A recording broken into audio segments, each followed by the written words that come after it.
Olá, eu sou Roberto Coelho e você está em Um Lugares, Suas Histórias.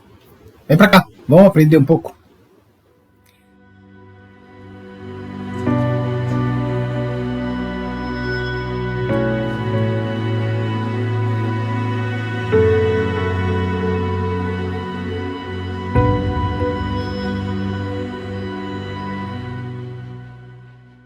Aprender um pouco. Hoje eu quero falar de uma cidade que para mim é muito importante, porque afinal passei minha infância lá, a cidade de Ribeirão Preto. E essa vai em homenagem aí à família Pérez, Edicleia, Cleide, Dona Margarida, saudade grande. Gente que me acompanhou minha infância toda. Muito obrigado por tudo que vocês me deram. E vamos conhecer Ribeirão Preto.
A partir das primeiras décadas do século XIX, toda a região nordeste de São Paulo recebia muitos mineiros, chamados nas documentações de entrantes, que saíam de suas terras já esgotadas pela mineração e procuravam pastagens para criar gado.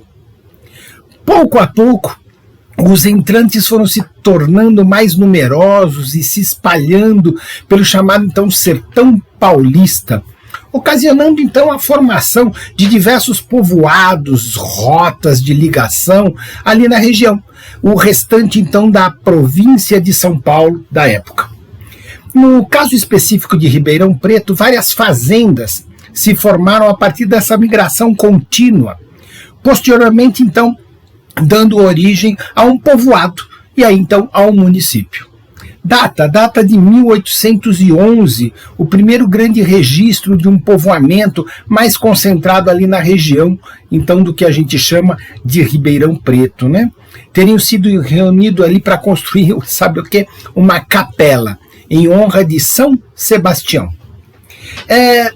Demarcações de terras eram muito comuns e os primeiros habitantes da região, por vezes, tinham conflitos com a ideia de reivindicação de posse, demarcação da terra, verdadeiras guerras que aconteciam por ali. Dentre as várias que ocorreram da primeira metade do século XIX, tornou-se muito famoso em Ribeirão Preto a briga da família Dias Campos com a família Reis Araújo.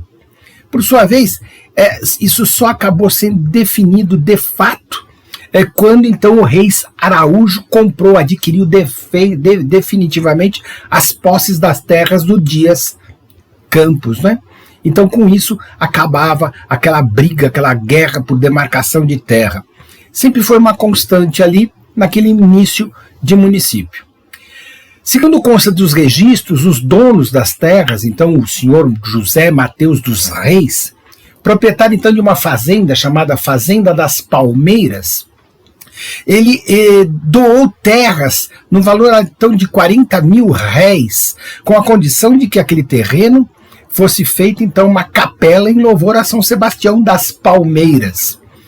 Em 2 de novembro de 1845, o bairro, então já o bairro das Palmeiras, fincava então a cruz de madeira na demarcação de um patrimônio para então a futura Capela de São Sebastião. Embora questões de ordem jurídica, patrimônio, burocracias locais tenham dificultado bastante essa primeira grande doação. Coisas da burocracia brasileira, né? Após essa primeira grande tentativa, outros donos de terra, então, da região ali das fazendas da Palmeiras, decidiram então contribuir com grandes doações na criação de um patrimônio eclesiástico. Então isso foi muita gente, então 2 alqueires, 1 alqueire, 4 alqueires, 40 alqueires, e foram sendo doados ali.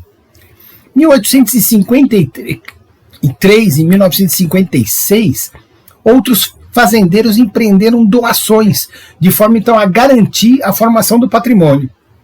De acordo com os registros históricos, então, você tem uma movimentação de outros doadores ali, também, que tiveram grande participação. Segundo um historiador chamado José Antônio Lages, especialista na história do município de Ribeirão Preto, você tinha ali 30 alqueires, 12 alqueires, 9 alqueires, que foram sendo doados para dar esse patrimônio. Isso foi importante na formação do município de Ribeirão. Segundo consta em alguns relatos históricos, o atual centro histórico fazia parte da fazenda Barra do Retiro, uma das primeiras propriedades de terra estabelecidas então nas proximidades de Ribeirão Preto. Nesse período, o povoamento ficou conhecido como Arraial de São Sebastião. Fazia parte do território do município de São Simão. E do município faziam parte também, nesse município de São Simão, faziam parte também a parte de Dumont, a parte de Guatapará, Bonfim Paulista, atual distrito, entre outros vilarejos. Ali em meados do século XIX, tornou-se bastante comum a vinda de novos fazendeiros, esses agora vindos da Vale do Paraíba, devido ao declínio da produção de café ali. E aí, então, a região se mostrava muito boa para o plantio do café. Tanto é que Ribeirão acabou sendo a capital do café, né?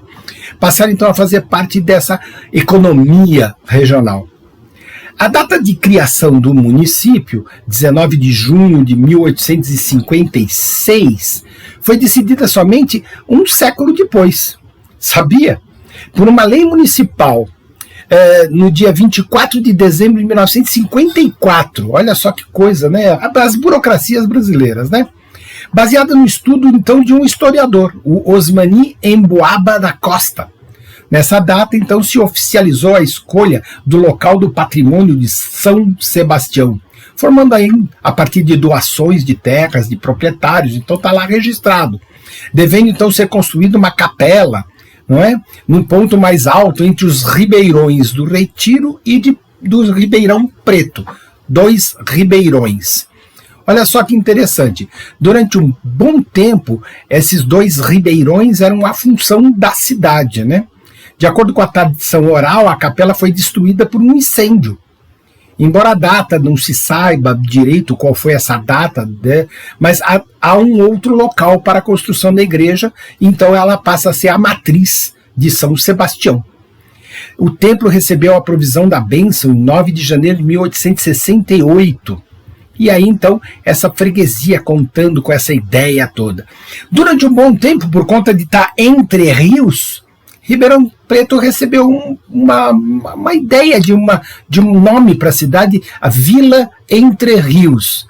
Mas o povo chamava mesmo, era de Ribeirão Preto. Então, para onde você está indo? No Ribeirão Preto. Para que lado que você está indo? Para o lado do Ribeirão Preto. E aí, então, foi ficando, né?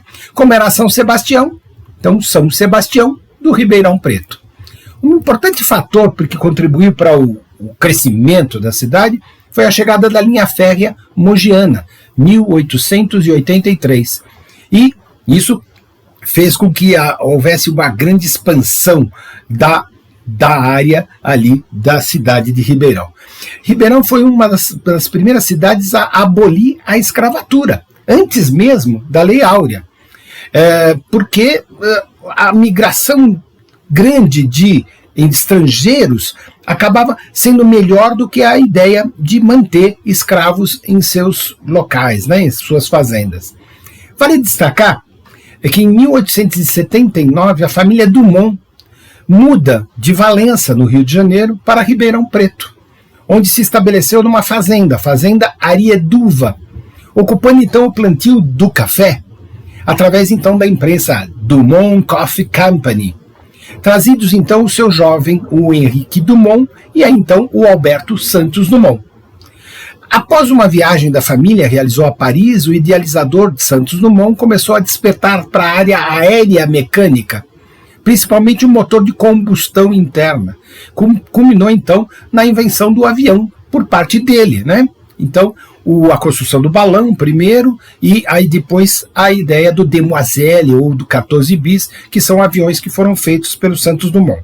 Então se fala, em Ribeirão Preto, que a cidade fez com que ele tivesse essas ideias do ar, né? As ideias do voar e a ideia do avião. Tá aí, um lugar e suas histórias. E hoje eu contei um pouquinho de história da Ribeirão Preto. Nas sextas-feiras, eu falo sobre uma cidade do Brasil. Nas quartas-feiras, a partir das ruas, das estradas, dos caminhos da cidade de São Paulo, eu conto um pouco da história da cidade de São Paulo. Te vejo lá. Dá o seu gostei, o seu não gostei, passa para os amigos, amplia aí o nosso canal e a gente se vê na próxima. Obrigado.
Thank you.